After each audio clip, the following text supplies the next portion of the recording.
Illegal Israeli settlers on the occupied West Bank may soon experience the military rule that Palestinians have been living under for 55 years. If Israel's parliament does not act, a special legal status accorded to the illegal settlers will expire at the end of the month, with wide-ranging consequences. Lawyers who live in the settlements, including 2 members of Israel's Supreme Court, will no longer be allowed to practice law.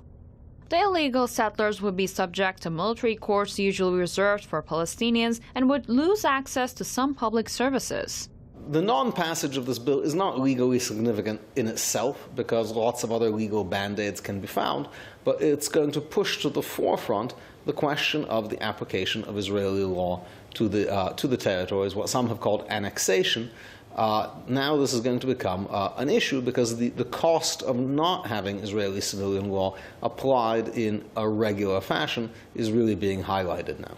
1 year after ending the record reign of Benjamin Netanyahu, following months of political turmoil, Israel's fragile coalition government is teetering on the edge of collapse, raising the prospect of a snap election in the coming months. The hawkish Naftali Bennett and centrist Yair Lapid ended Netanyahu's record 12-year reign in June 2021 after the 4th election in 2 years.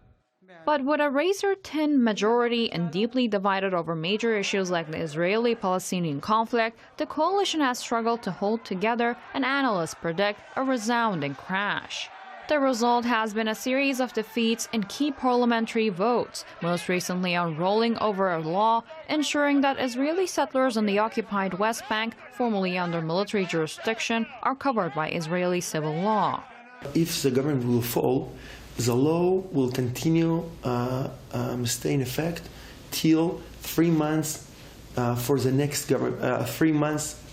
government. So I'm sure that if it will not if the law will not pass, will expire, the government will fall, and everything will continue like usual.